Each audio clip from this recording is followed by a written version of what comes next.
Assalamualaikum warahmatullahi wabarakatuh. Kali ini, saya akan menjelaskan penggabungan materi pengetahuan komputer dari sejarah dan perkembangan komputer dari generasi ke generasi hingga aplikasi internet, pemanfaatan aplikasi internet browsing.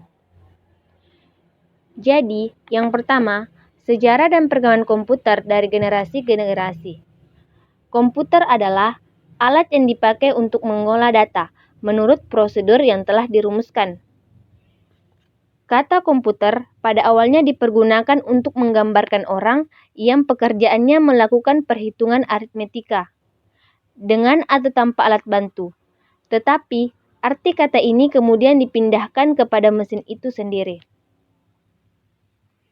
Komputer dari generasi pertama hingga generasi kelima.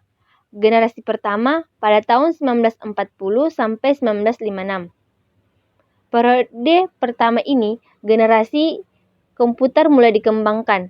Komputer generasi pertama menggunakan tabung vakum untuk sirkuit dan drum magnetika untuk menyimpan memori. Generasi kedua pada tahun 1964 sampai 1971. Teknologi tabung vakum mulai tergantikan dengan transistor. Penggunaan transistor pada komputer mulai digunakan di akhir 1950-an. Keunggulan transistor adalah bentuknya yang lebih kecil. Dengan bentuk minimalis dan transistor komputer menjadi lebih kecil dan hemat energi. Generasi ketiga pada tahun 1964 sampai 1971, pengembangan sirkuit terpadu adalah ciri khas dari generasi ketiga komputer. Bentuk transistor semikian diperkecil dan ditempatkan di chip silikon yang diamankan semikonduktor. Generasi keempat yaitu pada tahun 1971 hingga sekarang. Di periode ini, prosesor mikro mulai diperkenalkan. Saat ribuan sirkuit terpadu dimasukkan ke dalam sebuah silikon chip yang kecil. Prosesor pertama Intel 404 chip mulai menjadi otak utama di sebuah komputer. Saat periode inilah istilah personal komputer atau PC mulai digunakan. Generasi kelima, sekarang dan masa depan. Komputer generasi kelima dibangun berdasarkan teknologi kecerdasan buatan dan masih dalam tahapan pengembangan. Contoh teknologi yang sudah sering digunakan adalah teknologi pengenal suara, penggunaan pemrosesan paralel dan superkonduktor menjadi dasar dari kecerdasan buatan.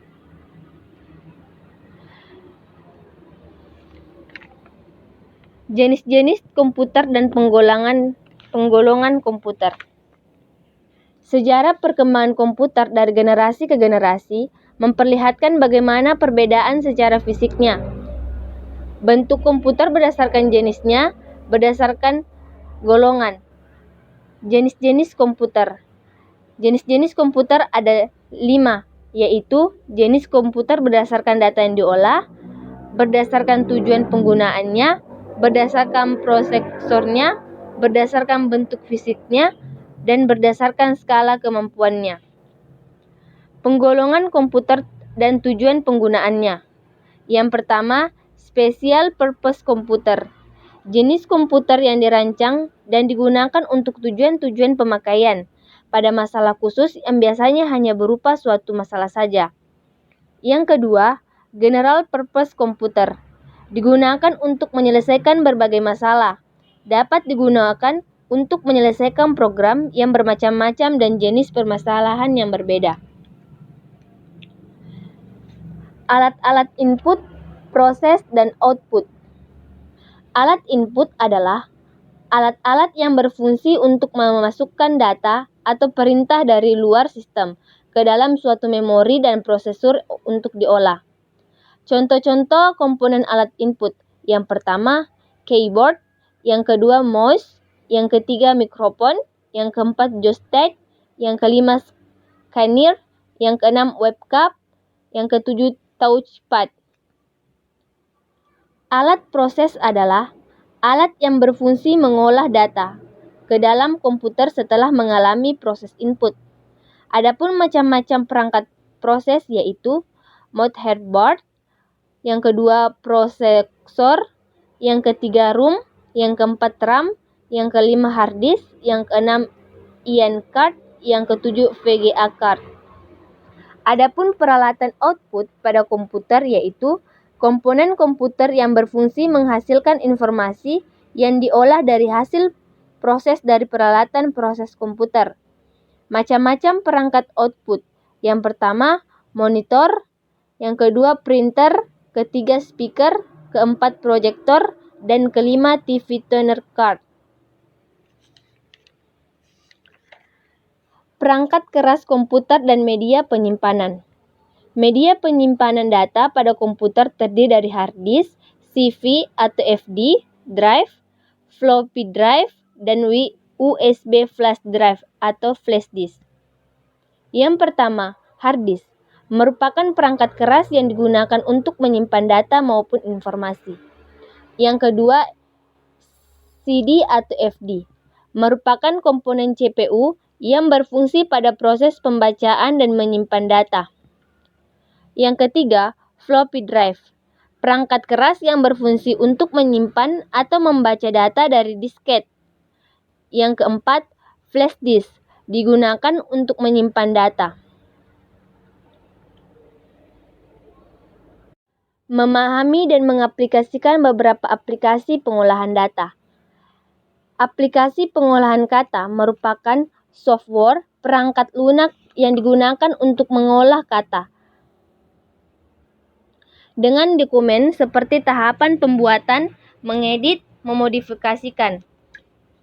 Perangkat lunak pengolahan kata adalah suatu aplikasi lunak pengolahan kata komputer yang digunakan untuk produksi termasuk penyelesaian, penyantingan, pemformatan, dan kadang percetakan.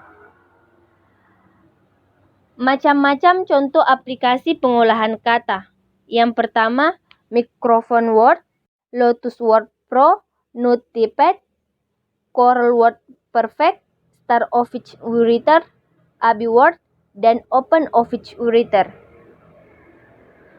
Memahami dan mengaplikasikan beberapa aplikasi pengolahan data menggunakan MS Excel. Microsoft Excel adalah aplikasi utama untuk pencatatan dan pengolahan data untuk berbagai bidang dan keperluan, seperti akuntansi, penjualan analisa, statistika, dan lainnya sebagainya. Seperti contoh pada gambar ini. MS PowerPoint. Microsoft PowerPoint adalah salah satu aplikasi terdapat dalam Microsoft Office yang menawarkan berbagai macam fitur yang dibutuhkan untuk keperluan presentasi. Jika zaman dahulu orang-orang menggunakan presentasi transparan dengan proyektor sebagai alatnya, sekarang telah digantikan oleh Microsoft PowerPoint yang jauh lebih menarik ketika digunakan untuk presentase. Memahami dan mendalami aplikasi internet untuk berbagai keperluan, pemanfaatan dan pengenalan email dan jejaring sosial media. Email atau surat elektronik adalah suatu sarana untuk mengirim dan menerima surat atau pesan dengan format digital melalui jaringan komputer dan internet. Pesan digital atau surat elektronik tersebut dapat dibuat dan dikirim ke email lainnya dengan menggunakan komputer atau laptop dan gadget lainnya, seperti smartphone dan tablet yang terhubung dengan internet. Berikut adalah cara-cara kerja email. Fungsi dan manfaat email. Mengacu pada pengertian email di atas, maka fungsi dan manfaat email secara umum adalah bentuk mengirim pesan atau surat kepada orang lain. Macam-macam browser. Yang pertama, Google Chrome. Hampir 60% penggunaan internet di dunia menggunakan Chrome sebagai web browser mereka. Yang kedua, Mozilla Firefox. Yang ketiga, Safari. Yang keempat, Opera. Dan yang kelima, Internet Explorer. Browser sendiri adalah aplikasi atau perangkat lunak yang digunakan untuk berbagai sumber informasi yang ada di dalam jaringan internet atau World Wide Web. Sumber-sumber informasi yang dimaksud itu tersendiri berbagai macam-macam seperti misalkan berupa situs, gambar video, infografis, dan konten dan lainnya. Demikian presentasi saya, kurang dan lebihnya mohon dimaafkan. Wabillahi taufiq wal hidayah. Wassalamualaikum warahmatullahi wabarakatuh.